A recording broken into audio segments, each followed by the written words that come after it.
ಮೂಡ ಹಗರಣದಲ್ಲಿ ಈಗಾಗಲೇ ಈ ಹಗರಣಗಳ ಸುಳಿಯಲ್ಲಿ ಸಿಕ್ಕಾಕೊಂಡಿರೋ ಸಿಎಂ ಸಿದ್ದರಾಮಯ್ಯನವರಿಗೆ ಮೂಡ ಒಂದು ರೀತಿಯಾಗಿ ಸಂಕಷ್ಟವನ್ನ ತಂದೊಟ್ಟಿದೆ.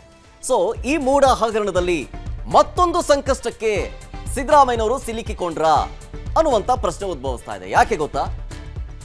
ಸಿಎಂ ಸಿದ್ದರಾಮಯ್ಯ ವಿರುದ್ಧ ಖಾಸಗಿ ವ್ಯಕ್ತಿಯಿಂದ ದೂರು ದಾಖಲಾಗಿದೆ. ಏನ್ ದೂರು, ಎಲ್ಲಿ, ಡೀಟೇಲ್ಸ್ ಬರ್ತಾ ಇದೆ. 82ನೇ ಜನಪ್ರತಿನಿಧಿಗಳ ವಿಶೇಷ ನ್ಯಾಯಾಲಯಕ್ಕೆ ಪಿಸಿಆರ್ ಸಲ್ಲಿಕೆಯಾಗಿದೆ. ಮೈಸೂರು ಮೂಲದ ಸ್ನೇಹಮಯಿ ಕೃಷ್ಣ ಅನ್ನೋರು ಕಂಪ್ಲೇಂಟ್ ಕೊಟ್ಟಿದ್ದಾರೆ. ಸಿಎಂ ಕಾನೂನು ಉಲ್ಲಂಘನೆ ಮಾಡಿರುವುದಾಗಿ ಆರೋಪ ಮಾಡ್ತಾ ಇರೋದು. ಸಿಎಂ ವಿರುದ್ಧ ಖಾಸಗಿ ದೂರಿನ ಅರ್ಜಿಯ ವಿಚಾರಣೆ ನಡೆಸೋದಕ್ಕಿದೆ. ಇವತ್ತು ಅರ್ಜಿಯ ವಿಚಾರಣೆಯನ್ನ ಜನಪ್ರತಿನಿಧಿಗಳ ಕೋರ್ಟ್ ನಡೆಸುತ್ತೆ. ದೂರುದಾರರ ಪರ ವಕೀಲೆ ಲಕ್ಷ್ಮೀ ಅಯ್ಯಂಗಾರ್ ವಾದವನ್ನ ಮಂಡನೆ ಮಾಡಲಿಕ್ಕಿದ್ದಾರೆ. ವಿಚಾರಣೆಯಲ್ಲಿ ವಾದ ಪ್ರತಿವಾದವನ್ನ ಆಲಿಸಿ ನಂತರ ಏನ್ ತೀರ್ಪು ಬರುತ್ತೆ ಅಥವಾ ಏನ್ ವಿಚಾರಣೆಯ ಭಾಗವಾಗಿ ಏನೇನು ಹೊರಗೆ ಬರುತ್ತೆ ಅನ್ನೋದು ಗೊತ್ತಾಗಬೇಕಾಗಿದೆ. ಸ್ನೇಹಮಯಿ ಕೃಷ್ಣ ಕಂಪ್ಲೇಂಟ್ ಕೊಟ್ಟಿರೋದು ಖಾಸಗಿ ದೂರು ಸಿಎಂ ಸಿದ್ದರಾಮಯ್ಯನವರ ವಿರುದ್ಧ. ಆ ಮೂಲಕ ಈ ಮೂಡ ಹಗರಣಗಳ ಸುಳಿಯಲ್ಲಿ ಮತ್ತೊಂದು ಸಂಕಷ್ಟ ಇದೀಗ ಸಿದ್ದರಾಮಯ್ಯನವರಿಗೆ ಎದುರಾಗ್ತಾ ಇದೆ.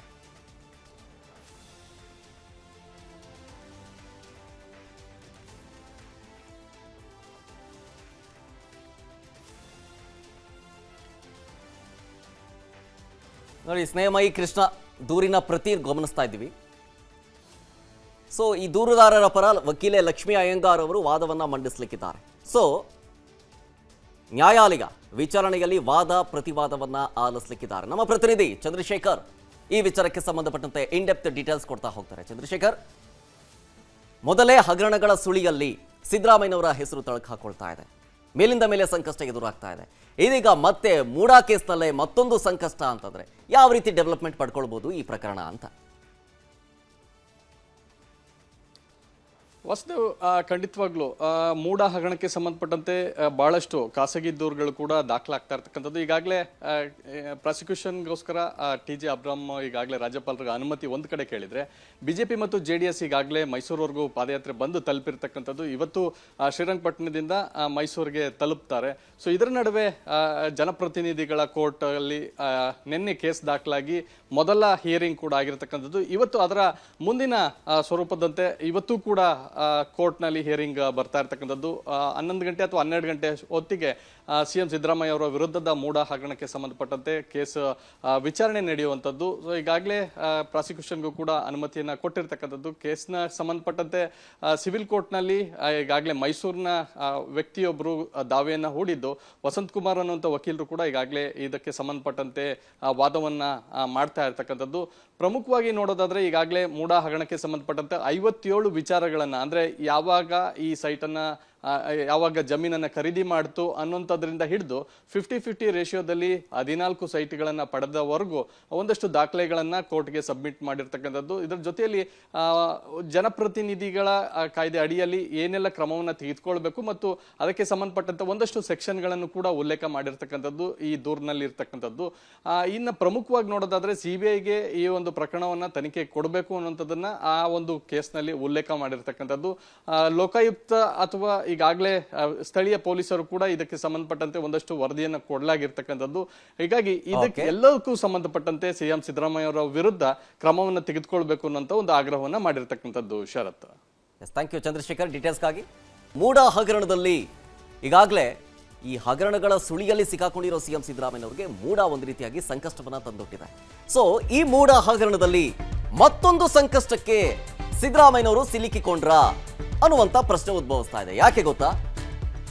ಸಿಎಂ ಸಿದ್ದರಾಮಯ್ಯ ವಿರುದ್ಧ ಖಾಸಗಿ ವ್ಯಕ್ತಿಯಿಂದ ದೂರು ದಾಖಲಾಗಿದೆ. ಏನ್ ದೂರು, ಎಲ್ಲಿ, ಡೀಟೇಲ್ಸ್ ಬರ್ತಾ ಇದೆ. 82ನೇ ಜನಪ್ರತಿನಿಧಿಗಳ ವಿಶೇಷ ನ್ಯಾಯಾಲಯಕ್ಕೆ ಪಿಸಿಆರ್ ಸಲ್ಲಿಕೆಯಾಗಿದೆ. ಮೈಸೂರು ಮೂಲದ ಸ್ನೇಹಮಯಿ ಕೃಷ್ಣ ಅನ್ನೋರು ಕಂಪ್ಲೇಂಟ್ ಕೊಟ್ಟಿದ್ದಾರೆ. ಸಿಎಂ ಕಾನೂನು ಉಲ್ಲಂಘನೆ ಮಾಡಿರುವುದಾಗಿ ಆರೋಪ ಮಾಡ್ತಾ ಇರೋದು. ಸಿಎಂ ವಿರುದ್ಧ ಖಾಸಗಿ ದೂರಿನ ಅರ್ಜಿಯ ವಿಚಾರಣೆ ನಡೆಸೋದಕ್ಕಿದೆ. ಇವತ್ತು ಅರ್ಜಿಯ ವಿಚಾರಣೆಯನ್ನ ಜನಪ್ರತಿನಿಧಿಗಳ ಕೋರ್ಟ್ ನಡೆಸುತ್ತೆ. ದೂರುದಾರರ ಪರ ವಕೀಲೆ ಲಕ್ಷ್ಮೀ ಅಯ್ಯಂಗಾರ್ ವಾದವನ್ನ ಮಂಡನೆ ಮಾಡಲಿಕ್ಕಿದ್ದಾರೆ.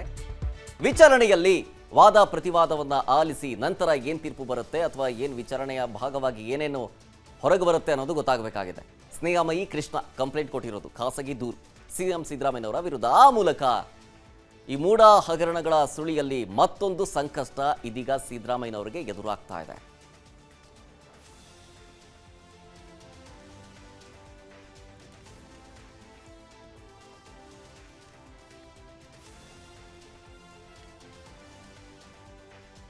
ನೋಡಿ, ಸ್ನೇಹಮಯಿ ಕೃಷ್ಣ ದೂರಿನ ಪ್ರತಿ ಗಮನಿಸ್ತಾ ಇದ್ದೀವಿ. ಸೊ ಈ ದೂರುದಾರರ ಪರ ವಕೀಲೆ ಲಕ್ಷ್ಮೀ ಅಯ್ಯಂಗಾರ್ ಅವರು ವಾದವನ್ನು ಮಂಡಿಸಲಿಕ್ಕಿದ್ದಾರೆ.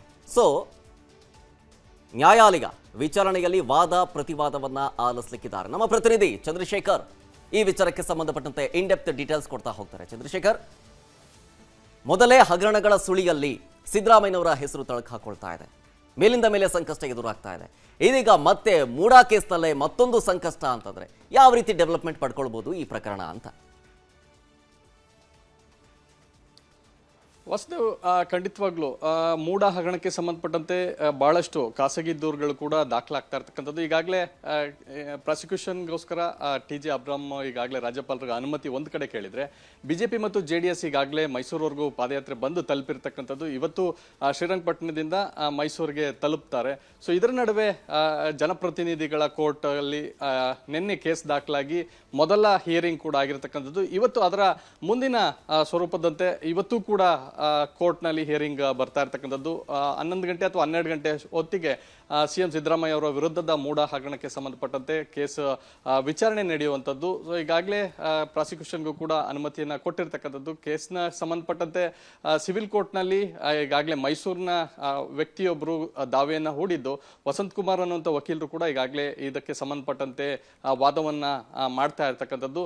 ಪ್ರಮುಖವಾಗಿ ನೋಡೋದಾದ್ರೆ ಈಗಾಗಲೇ ಮೂಡ ಹಗರಣಕ್ಕೆ ಸಂಬಂಧಪಟ್ಟಂತೆ 57 ವಿಚಾರಗಳನ್ನ, ಅಂದ್ರೆ ಯಾವಾಗ ಈ ಸೈಟನ್ನ ಯಾವಾಗ ಜಮೀನನ್ನ ಖರೀದಿ ಮಾಡ್ತು ಅನ್ನುವಂಥದ್ರಿಂದ ಹಿಡಿದು 50-50 ರೇಷಿಯೋದಲ್ಲಿ 14 ಸೈಟ್ಗಳನ್ನ ಪಡೆದವರೆಗೂ ಒಂದಷ್ಟು ದಾಖಲೆಗಳನ್ನ ಕೋರ್ಟ್ಗೆ ಸಬ್ಮಿಟ್ ಮಾಡಿರ್ತಕ್ಕಂಥದ್ದು. ಇದರ ಜೊತೆಯಲ್ಲಿ ಜನಪ್ರತಿನಿಧಿಗಳ ಕಾಯ್ದೆ ಅಡಿಯಲ್ಲಿ ಏನೆಲ್ಲ ಕ್ರಮವನ್ನ ತೆಗೆದುಕೊಳ್ಬೇಕು ಮತ್ತು ಅದಕ್ಕೆ ಸಂಬಂಧಪಟ್ಟಂತೆ ಒಂದಷ್ಟು ಸೆಕ್ಷನ್ಗಳನ್ನು ಕೂಡ ಉಲ್ಲೇಖ ಮಾಡಿರ್ತಕ್ಕಂಥದ್ದು ಈ ದೂರಿನಲ್ಲಿ ಇರ್ತಕ್ಕಂಥದ್ದು. ಇನ್ನು ಪ್ರಮುಖವಾಗಿ ನೋಡೋದಾದ್ರೆ CBIಗೆ ಈ ಒಂದು ಪ್ರಕರಣವನ್ನ ತನಿಖೆ ಕೊಡಬೇಕು ಅನ್ನುವಂಥದ್ದನ್ನ ಆ ಒಂದು ಕೇಸ್ನಲ್ಲಿ ಉಲ್ಲೇಖ ಮಾಡಿರ್ತಕ್ಕಂಥದ್ದು. ಲೋಕಾಯುಕ್ತ ಅಥವಾ ಈಗಾಗಲೇ ಸ್ಥಳೀಯ ಪೊಲೀಸರು ಕೂಡ ಇದಕ್ಕೆ ಸಂಬಂಧಪಟ್ಟಂತೆ ಒಂದಷ್ಟು ವರದಿಯನ್ನು ಕೊಡಲಾಗಿರ್ತಕ್ಕಂಥದ್ದು.